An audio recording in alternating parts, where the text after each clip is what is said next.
Gentleman from California. Mr. Speaker, I have the distinct honor of yielding 5 minutes to my very distinguished colleague from Miami, Mr. Diaz-Balart. Gentleman is recognized for 5 minutes. Thank you, Mr. Speaker. I thank the gentleman, my dear friend from California, for the time. Mr. Speaker, I am, after the debate last night where I hoped in the Rules Committee, and I made clear that it was my hope that there will be an opportunity for the minority to present an alternative to this debate in the form of an alternative motion, an amendment. I was very, it was disappointing that was not made possible.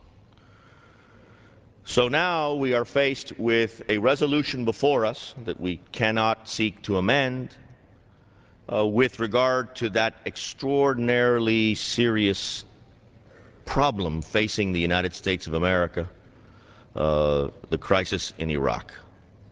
Iraq presents the United States, Mr. Speaker, as the leader of the free world with very difficult options, tough options. None of the options before us are simple nor easy. Clearly, as in every war in history, mistakes have been made.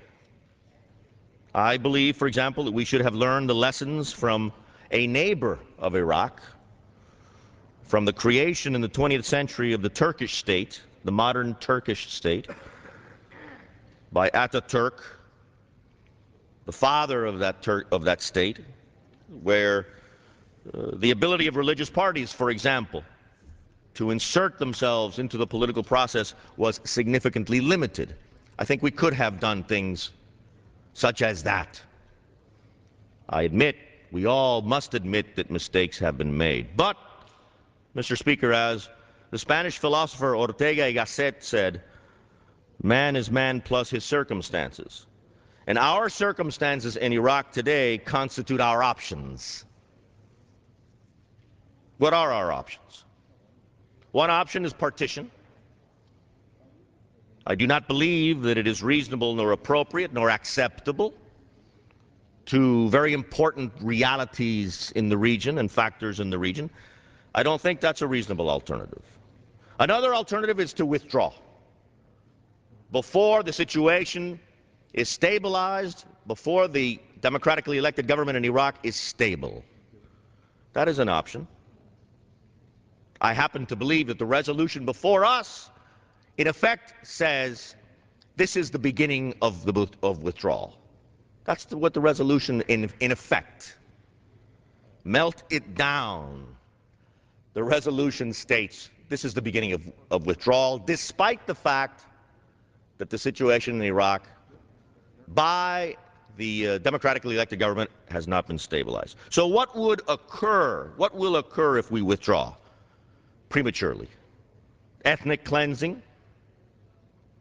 on a massive scale. Obviously, the collapse of the current government. The creation of an ideal vacuum in power, a power vacuum for international terrorism. We would see the creation of terrorist camps that would dwarf what we saw in Afghanistan before 9/11. Inevitably, a surge in influence in the projection of power by the Iranian dictatorship.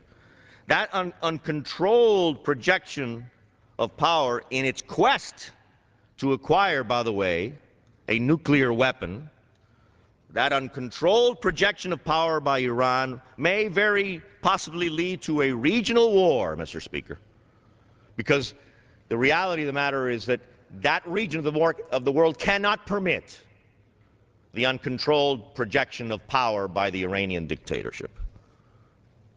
Now, the withdrawal could be, as I've stated, either announced, immediate, or announced and phased. The reality of the matter is that what the majority, the new congressional majority is bringing to the floor today is an announcement of withdrawal, irrespective of what the situation may be on the ground in Iraq. Another alternative, Mr. Speaker, is the President of the United States' attempt to stabilize the situation to provide sufficient order, sufficient absence of chaos for the government of Iraq to survive. For the sake, not only of Iraq, but of our national security. That is an option that the President of the United States is trying to convert into a reality for the sake of our national security. Now, Mr. Speaker, the options before us are not Time of the difficult. gentleman has expired. The resolution before us constitutes the wrong message at the wrong time in the wrong manner.